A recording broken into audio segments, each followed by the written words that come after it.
बिस्मिल्लाहिर्रहमानिर्रहीम। अस्सलाम वालेकुम। हकीकत टीवी साइंस एंड हेल्थ में खुश आमदीद। आज का दिन अगर इजराइल के हवाले से कहा जाए, जब से जंग छिड़ी है तब से सबसे खतरनाक दिनों में से एक दिन है, तो ये बात गलत ना होगी। आप की स्क्रीन पर जो मनाजिर चल रहे हैं, जरा इनको गौर से देखिए। हिजबुल्लाह के हाथ कोई टेक्नोलॉजी लगी है जिससे वो ड्रोन्स मारते हैं और ड्रोन सीधा एक्यूरेटली जाकर हिट करता है जो निशाना होता है उनका। चाहे इजराइल की फौज किसी जगह पर इकट्ठी हुई हो, ऊपर से ड्रोन्स आते हैं, वो गिरते हैं, तबाह कर देते हैं। आज अब तक इजराइल ने एडमिट किया है कि उनके हमले में 7 हमारे लोग मारे जा चुके हैं, सेटलर्स जो हैं। और आप ये सोचिए कि इसके अलावा फौज अलग है और इसके अलावा रॉकेट्स, मिसाइल जो मारे गए हैं वो अलग है।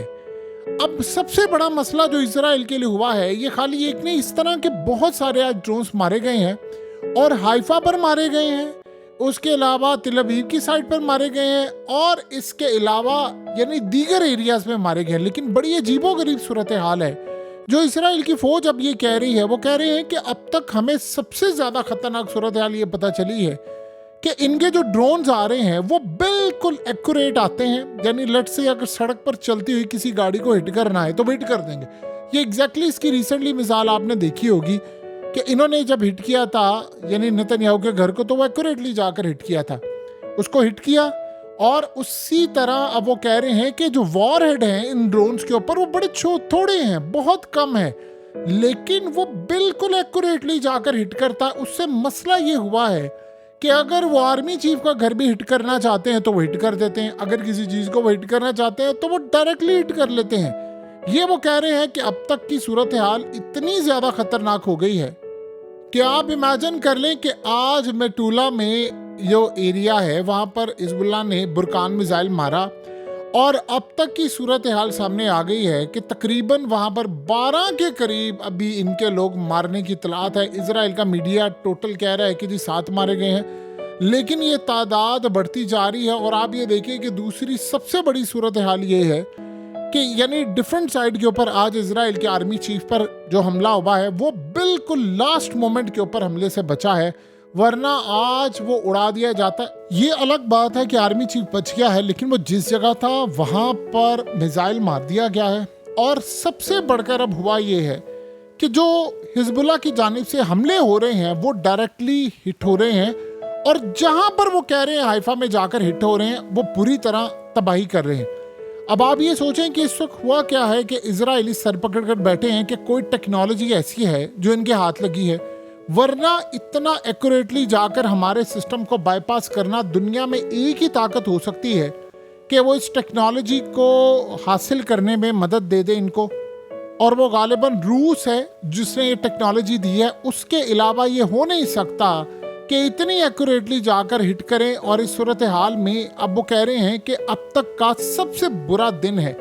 देखिए, आप इसको ना देखिए कि आज उनके कौन से लोग मारे गए, वो ये कह रहे हैं कि हमारे जो लोग मारे गए हैं वो असल में नॉर्थ पर मारे गए हैं और ये जंग जब से जारी है तब से ये सबसे खतरनाक तरीन दिनों में से एक है। नॉर्थ की साइड पर वो कह रहे हैं कि हमारे वो लोग मारे गए हैं जिनको सेटलर्स वो कहते हैं, जिनको हमने लाकर बसाया था, जिन्होंने यानी खास तौर पर लेबनान और शाम और इन सब के इलाकों को कब्जा किया है और वहां पर उनको घर बना कर दिए। जब आप सेटलर्स को लाकर दूसरे लोगों को बसाते हैं तो आप उनको बड़ी फेवर देते हैं कि भाई आप यहाँ पर लाकर आबाद हो, हम आपको ये देंगे, घर देंगे, फलाना देंगे। ये घर असल में इनके नहीं है। अब इसकी सिंपल सी मिसाल है, नेतन्याहू जिस घर में रहता है वो फलस्तीनी डॉक्टर का है, वो नेतन्याहू का घर नहीं है, वो उसने कब्जा किया हुआ है। तो इसी तरह ये जो सारे घर में रह रहे हैं, ये गजा में क्या है, गजा में जो लोग रहते हैं वो कहाँ से आए थे? वो सारे के सारे हिजरत करके आए थे पूरे फलस्तीन में। वो फलस्तीन क्या था, वो आज इसराइल है। तो सबसे बड़ा उनके लिए मसला ये हुआ है, चैलेंज ये बना है कि नॉर्थ की साइड से जो हमला हुआ है वो कह रहे इतना तबाहकुन हमला था कि लोग कह रहे हैं कि हमने रहना ही नहीं है, हम यहाँ से छोड़कर जा रहे हैं, लोग यहाँ पर रहना ही नहीं चाहते। तो जो अब सूरत हाल पैदा हो गई है वो तो क्लियरली इंडिकेट कर रही है कि इसराइल के पास उसका डिफेंस सिस्टम, उसका कुछ तोड़ निकालने के लिए सूरत हाल किसी ना किसी ने प्रोवाइड की है इनको।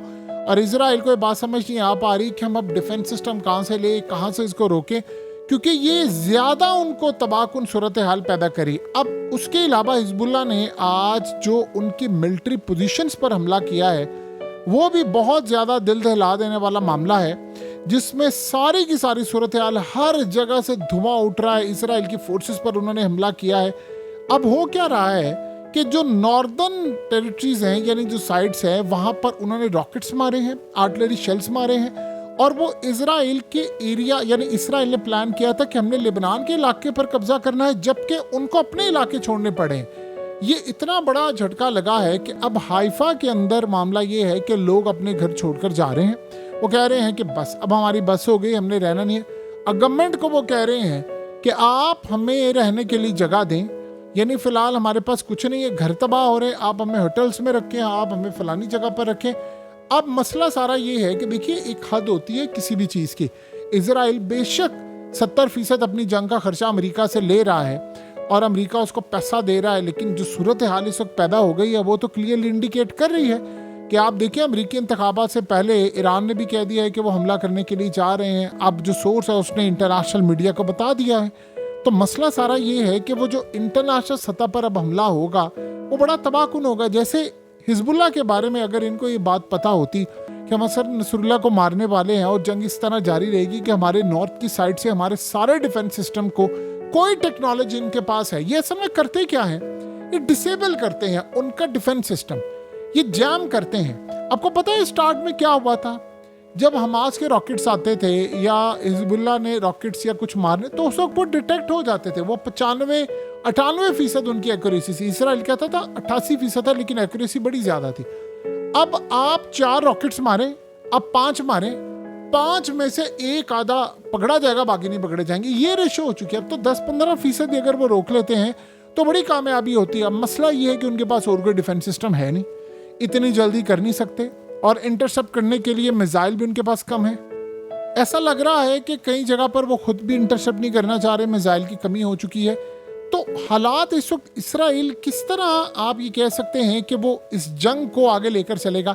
इन्होंने अमेरिका को कहा है कि हमारी इस वक्त जो स्ट्रेटजी है वो मुकम्मल तौर पर हो रही है फेल, हमारी मिलिट्री पूरी तरह तबाह हो रही है, हमारी चीज़ें तबाह हो रही हैं। अब अगला मरहला ये है कि इसराइल कुछ बड़ा करने वाला है, उसके पास रास्ता कुछ नहीं है, उसके पास कोई सूरत हाल, क्योंकि अब कंट्रोल से बाहर हो गया। वो ये समझ से, अगर उनको पता होता कि हिजबुल्लाह के चीफ के मरने के बाद सूरत हाल ये होगी, तो वो शायद हो सकता है हसन नसरुल्लाह को ना मारते। क्योंकि अब जो नया इनका चीफ आया है उसने आज आकर ये बात बड़ी अजीब कर दी है। आपको पता है उसने वो जो कल तकरीर की है उसके बाद उसने एक बड़ा बयान दिया है। हिजबुल्लाह के नए चीफ ने कहा है कि अब हाइफा और नॉर्थ और ये हमारे जितने भी फाइटर्स हैं उनके लिए बड़ा खेल बन चुका है और मजा उनको आने लगा है इसराइल को तबाह करने। उसने कहा कि हम इसराइल को आग में झोंक देंगे, हसन नसरुल्लाह का मिशन हम लेकर चलेंगे, ये लोग मैनेज नहीं कर सकते हमारे इस लड़ाई को। अब इतना ओपनली धमकी अमेज बयान जब आएगा तो आप बताइए कि सूरत हाल में वो निचली क़यादत क्या करेगी। और ऊपर से आर्मी चीफ इसराइल का ये कह रहा है कि लेबनान के हमने टारगेट्स अचीव कर लिए हैं। अब आप ये सोचें कि बरतानिया के अंदर से अब जो आज़ाद तजिया निगार हैं, डिफेंस एनालिस्ट हैं, उन्होंने कहा है कि ईरान ने जो हमला किया था उसके बाद इसराइल ने हमला किया, और इसराइल ने जो हमला किया है इसराइल झूठ बोल रहा है। इवन के MI6 के बहुत सारे लोगों ने ये बात कहना शुरू कर दी। वो कह रहे हैं कि इसराइल के जब तैयारे आए थे तो वो ईरान की सरहद में दाखिल नहीं हो पाए थे, उन्होंने दूर से पहले ट्राई की हमला करने की, तो एक अननोन डिफेंस सिस्टम था। अब अननोन डिफेंस सिस्टम को उन्होंने नाम नहीं लिया कि वो S-400 था, कोई और था, क्या था, लेकिन वो कह रहे एक अननोन डिफेंस सिस्टम था जिसने इसराइल का रास्ता रोका और इनकी जुर्रत नहीं हुई कि ये ईरान की हदूद में दाखिल हो सके, और उन्होंने हमला किया। नुकसान उनका हुआ। जाहिर सी बात है, दुनिया का कोई भी डिफेंस सिस्टम ऐसा नहीं है जो 100% एक्यूरेसी के साथ हमला रोक सके। अब वो कह रहे हैं कि दुनिया को ये जब बताते हैं कि हमने हिजबुल्लाह की सुरंगें पकड़ ली हैं, फलाना कर ली है, अगर इतनी सुरंगें पकड़ ली है, इतनी कामयाबी इनको मिल गई है, तो आप एक बात बताएं कि आप लेबनान में अभी तक जंग क्यों नहीं जीत रहे? आपके 1200-1500 के करीब आपके फौजी जो हैं वो जख्मी, शदीद जख्मी और मारे गए हैं। ये सिर्फ 15-20 दिन की बात हो रही है। तो आप अगर ये जंग जीत रहे हैं तो आप बताइए आप कहाँ पर खड़े? इस वक्त की सूरत हाल ये बता रही है कि इसराइल इस पोजीशन में नहीं है कि आने वाले वक्त के अंदर मामलात को आगे लेकर चल सके। और सारी सूरत हाल इसराइल की इस वक्त चेंज होती जा रही है। वरना आप ये देखिए, अगर ड्रोन्स इस तरह आकर फ्री फॉल होकर गिरना शुरू हो जाए तो आप बताइए, जो इन्वेस्टर बैठा हुआ है दुनिया के अंदर, जिसने इजराइल में इन्वेस्ट करना है या जिसने इन्वेस्ट किया है, वो पागल है, वो बेवकूफ़ है जो इस तरह के मनाजिर देखकर कि ड्रोन सीधा जाकर हिट कर रहे हैं और मैं अरबों डॉलर्स अपना लगा दूँ और मेरी सिक्योरिटी सारी। अब सोचे कोई एक है, उसने डिफेंस की फैक्ट्री लगानी है, अब यहाँ से ड्रोन आ रहे हैं, वो कह रहा है भाई मेरी फैक्ट्री उड़ा देंगे, मेरा तो अरबों डॉलर्स का नुकसान हो जाएगा। मैं उससे बेहतर नहीं है कि मैं को इंडिया जाकर लगा लूँ, मैं को म्यांमार लगा लूँ, मैं को फलानी जगह पर लगा लूँ, मैं यूरोप में लगा लूँ, या मैं किसी और जगह इन्वेस्ट कर लूँ। सो इसराइल इस वक्त उस पोजीशन में नहीं रहा जिस तरह वो कभी हुआ करता था। अब लड़ाई में वो हार रहा है, ये बात आज आप मान ले, कल मान ले, परसों मान ले, जितनी जल्दी मानेंगे उतना बेहतर है। हकीकत टीवी साइंस एंड हेल्थ की इस वीडियो के नीचे कमेंट ज़रूर कीजिए, अपनी राय का इजहार ज़रूर करें और इस वीडियो को हर जगह शेयर करते हुए चैनल को सब्सक्राइब ज़रूर करें।